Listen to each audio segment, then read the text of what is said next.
We can go on the record. We're on the record. Thank you very much.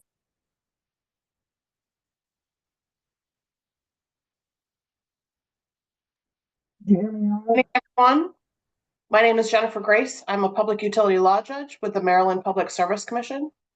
We're here tonight. Today is May 5th, 2025, and we're here for a virtual evening public comment hearing in Maryland Public Service Commission case number 9771, which is Wicomico Wilber Solar 1 LLC, Wicomico Wilber Solar 2 LLC, and Wicomico Wilber Solar Project 3 LLC's application for a certificate of public convenience and necessity to construct 3 co-located solar photovoltaic generating facilities totaling 15 megawatts in Wicomico County, Maryland.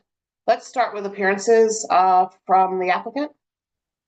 Good evening, Your Honor, and thank you to all those attending. My name is Max Cook, and I'm counsel on behalf of the applicants. I'm also joined by Mr. Jonathan Stone and Mr. Michael Ford with the applicants, in addition to Mr. Kyle Carpenter, one of the engineers for the projects. And Your Honor, once introductions are made, Mr. Stone does have a brief presentation he plans to give, if you're able to provide him with screen sharing access. Thank you, Your Honor. Sure, thank you. Counsel for PPRP or PPRP representative? PPRP representative Mark Mank. I do not believe I have counsel present at this moment, but I can handle the proceedings. Thank you. Okay, thank you. And staff? Good evening, Your Honor. Annette Garofalo on behalf of Commission staff, and with me in this case is Jennifer Purvis. Thank you very much. All right, so we're here for an evening public comment hearing, and the purposes of that is twofold. First, it's to give some information to the public. I know that we have at least one member of the public on the call tonight, and this is also going live on YouTube. So for that reason, as soon as I am able to talk and actually give presenting rights to the right person at the right time, I'll ask for a presentation from the company and then PPRP and then staff.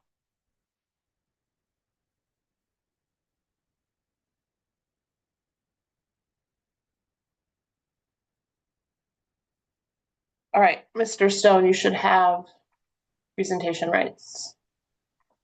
Thank you, Your Honor.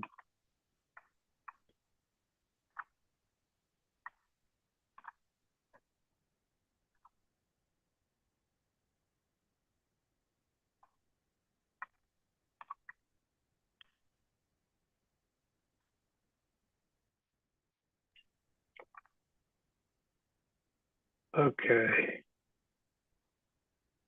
Can everybody hear me? Yes. Okay, thank you. I'll go ahead and begin.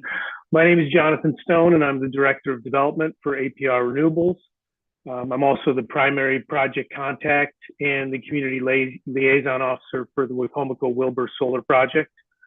I'd like to say good evening and thank you for everybody attending tonight's public hearing for the Wicomico Wilber Solar Project. I'll provide a brief introduction to the company and then review some of the project details. Presentation should be just about 5 minutes.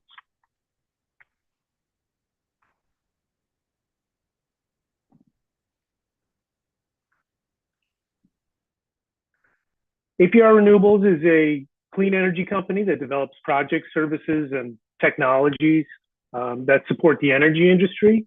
And the Wicomico Wilber Solar Project is a distributed generation community solar energy generating system, which means that the power created by the project is injected directly onto the local energy grid and is immediately available for use in the local community. Delmarva Power customers can subscribe to the project and receive clean energy at a discount to the regular retail electricity rates charged by Delmarva Power. The team at APR Renewables includes an experienced group of renewable energy professionals that have developed and or constructed over 600 projects in 37 different states in the country on over 1 million acres of property. Here's a little bit about the project, which is located at 335 Hampshire Road in Salisbury, Maryland. That's west of the commercial district around Route 13 and east of the Delmarva Central Railroad lines that run along Goddard Parkway and on both sides of Hampshire Road. It consists of 3 5-megawatt solar sites for a total project size of 15 megawatts AC. And most notably, this project is located on industrially zoned land. Considering the allowable uses for industrial zoning, which can include a variety of higher impact types of uses, including, say, landfills or even, fertilizer manufacturing, warehousing, industrial manufacturing sites. Solar is a very low impact use in this district and well suited for the district. Furthermore, the project has received a letter of concurrence from the Wicomico County Department of Planning and Zoning, confirming that this project is a permitted use in the district. On the site plan, you will notice a green barrier around the perimeter of the project. Should be fairly visible.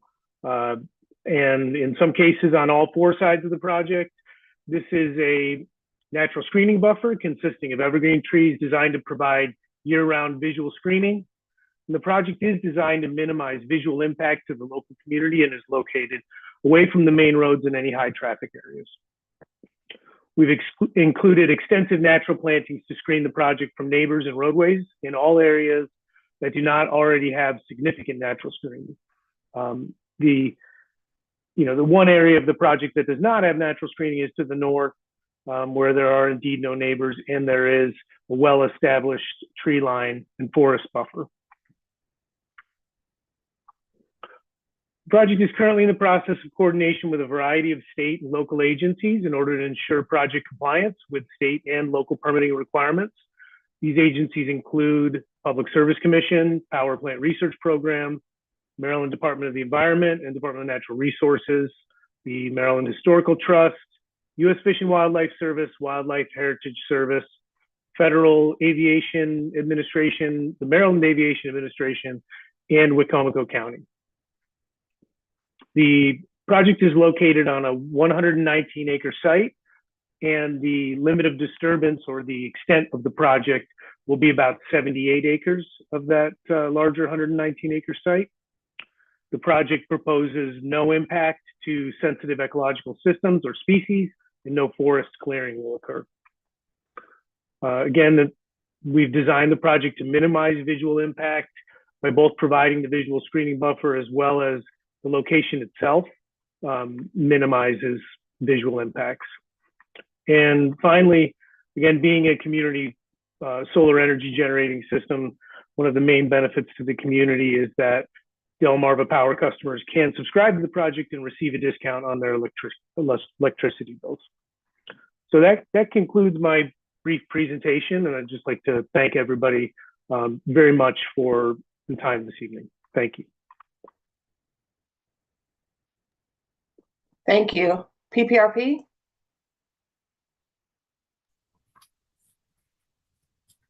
you hear me, Your Honor? Yes. Great. Good evening, Your Honor, and Salisbury community. My name is Mark Mank, and I am the State of Maryland Department of Natural Resources Power Plant Research Program Manager for the state's review of the Wicomico Wilber Community Solar projects that Mr. Stone just spoke about. As the project manager, my program, the Power Plant Research Program, sometimes abbreviated PPRP, coordinates an independent review of the potential environmental and socioeconomic impacts of the Certificate of Public Convenience and Necessity. Often we call that CPCN as an abbreviation for those who wonder what that means or catch all these acronyms. At any rate, the Department of Natural Resources, I oversee that review along with 6 other reviewing state agencies. The CPCN for this case, and that's case 9771, you can search the case on the PSC website. There's a pretty extensive bullet pretty much everywhere. It's a little blue box that says case search. If you click that box and type in 9771, I believe most of the information that is supplied to PPRP as well as the PSC is present and filed on this case. At any rate, All of that information is available. On August 5th, 2025. PPRP will file its direct testimony for this case and a letter of recommendation by the secretaries of the Department of Natural Resources and the Environment. And in that letter, we will recommend either approval or denial of the CPCN. That review is ongoing. If the secretaries recommend approval, they will submit recommended licensing conditions supported by a project assessment report. All of these documents will be available for public review on the PSC website under the case I referenced, 9771, and that will be on August 5th. They won't be available prior to that. An in-person public hearing will be on the evening of August 13th, I believe, at the Hampton Inn on East Naylor Mill Road, which is pretty proximal to this site location. And that's for us to hear additional comments from the public, including those tonight. I'm here on behalf of PPRP to listen to the public comments as we coordinate the review of these solar projects. If you would like to take a look at a summary fact sheet that PPRP has drafted for the Wicomico Wilber, you can search our website. So I would recommend typing into whatever search engine you prefer, State of Maryland Power Plant Research Program, all that information, and then projects under review. That's the easiest way to get there.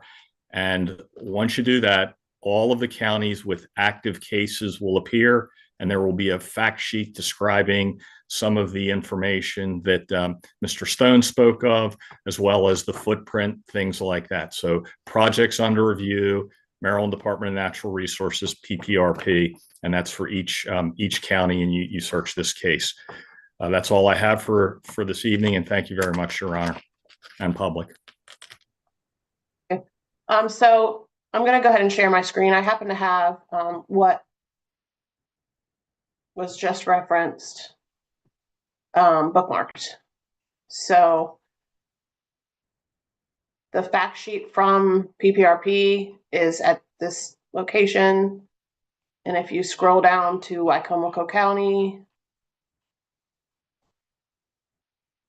you can look at the project case summary, and it has a lot of information about the filing.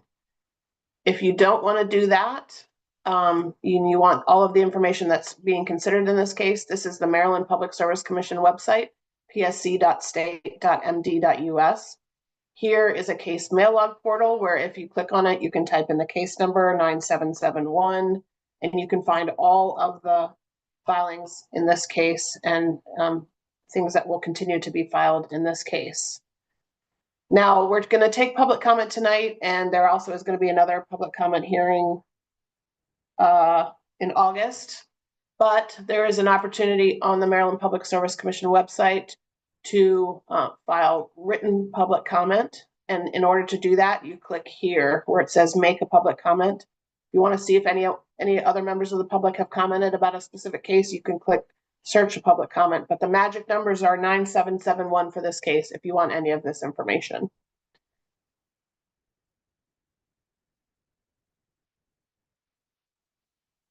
Okay, sorry I went out of order. Staff, go ahead.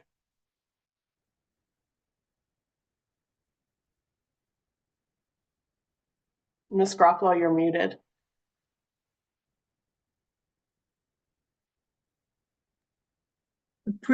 The three predecessors did a pretty good job of summarizing what's going to happen in this case, but staffs will respond both to the company and to PPRP during the testimony phase of this hearing.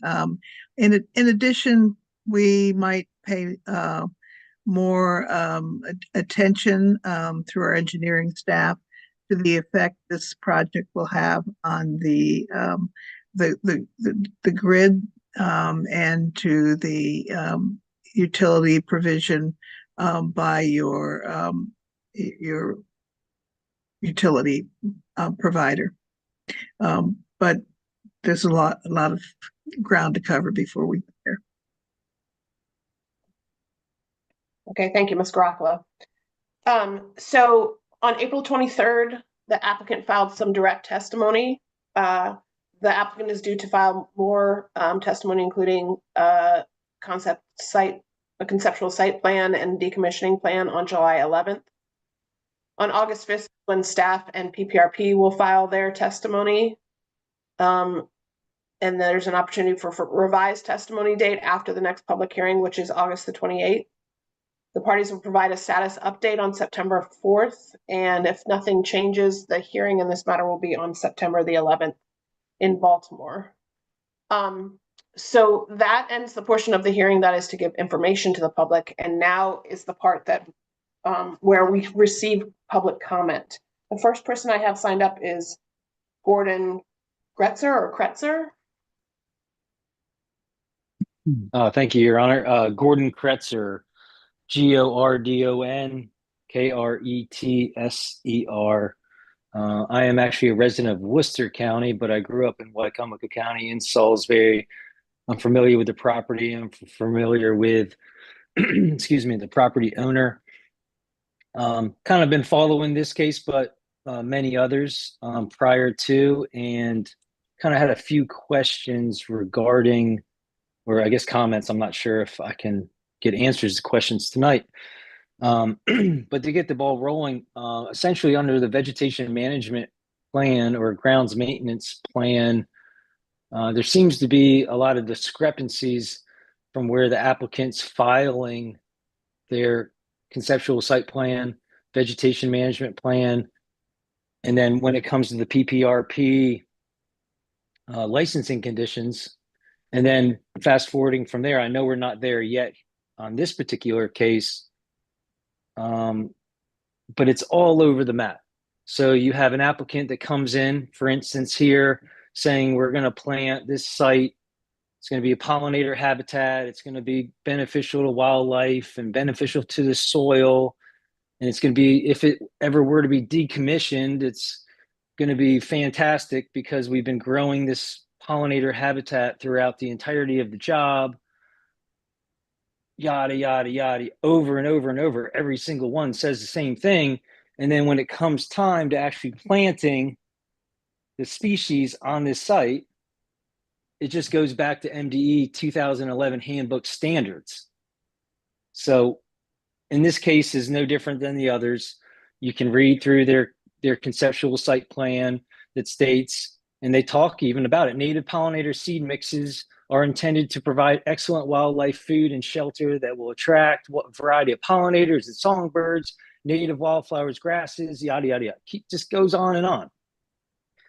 And then in this same exact site plan and vegetation management plan, they just have a pasture mix cited.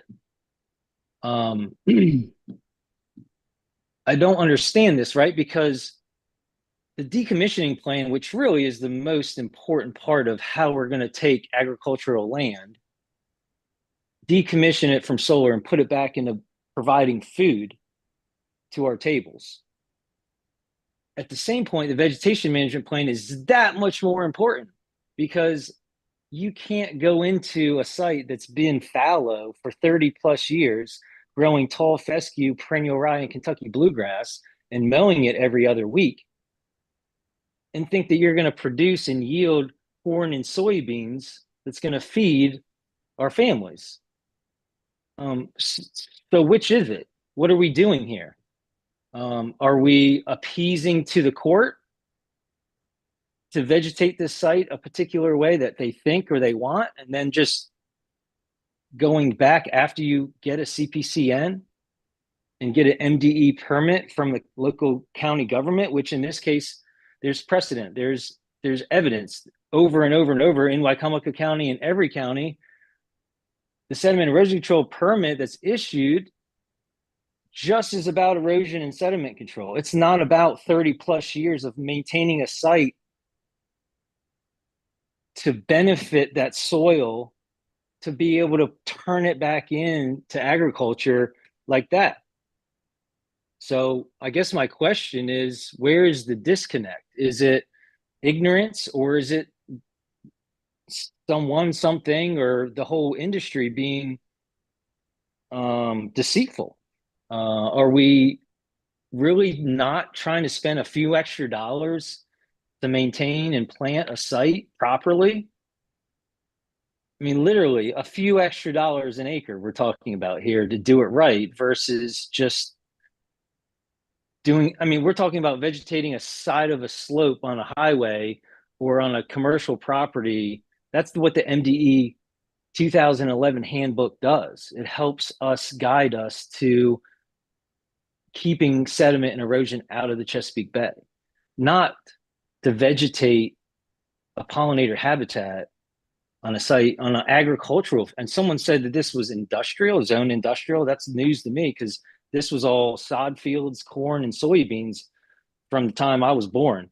And I would assume that the point of the decommissioning plan and the vegetation management plan is to make sure and to ensure that if this site is no longer viable, we can turn it back into the growing food. So thank you, Your Honor, for your time. That was a little bit long-winded. I apologize, but I would love to hear an answer to what the purpose is here on the vegetation management plan. Why is it so different from beginning filings? The initial filing promises native pollinator habitat across the board. The updated conceptual site plan that was done a few months ago goes to a pasture mix. I'd be willing to bet that the MDE sediment erosion control permit that's issued will just have turf grasses, and the pollinator habitat thing will be no more.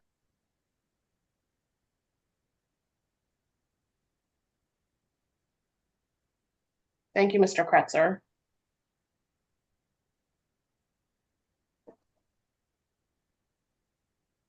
All right, are there any other members of the public that have comment tonight?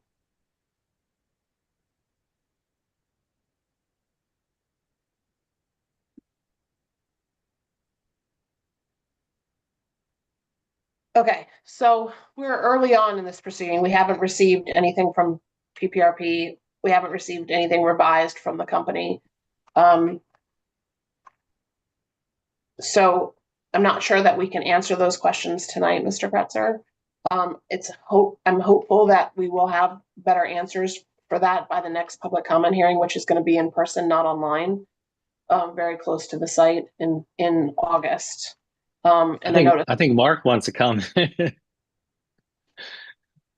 He's Go eager. ahead.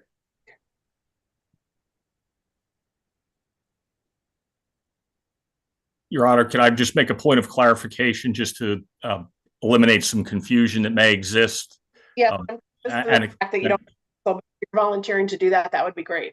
Yeah, so just to be certain, Gordon, a couple things. The property is zoned and has been zoned industrial for a many years, which is just a general point of clarification, and that information is within the application if you get a chance to look at all of those things and the fact sheet. A couple other elements in very general terms, not specific to this property, as was communicated. MDE, the stormwater, is a separate element from vegetative management. So you are absolutely correct with regard to that. There will be stormwater and sediment controls, and then there will be a very specific vegetative management process for this property as well as all of the others. So your point, just to put a little bit of note on that, is there is a vegetative management process which is reviewed. There are maintenance requirements. Typically, we have very specific, independent of this case, vegetative management processes. Typically, they're not mowed but once or twice a year, if that. So it's not like cutting a lawn or even the state highway or things like that. These are in general terms, but I encourage you to look at the vegetative management plans, which are much more detailed than this, and some of those transpire post the CPCN. But take a look at this case and follow it closely. That information will be available in greater detail. Some of it is now, as well as August 5th, and it evolves over time. And I encourage you to ask questions exactly like you did. That's all I have to add to that, Your Honor. All right. Thank you, Mr. Mank. Do I have anything else from any of the parties to this case? Nothing from the applicants, Your Honor. And the commission's technical staff? Nothing from staff, Your Honor. All right. All right. Thank you, everyone, for your appearances tonight. Please continue your work on this case, and we will reconvene at the next public hearing. Thank you very much. We can go off the record. Thank you. Your Honor. Thank you.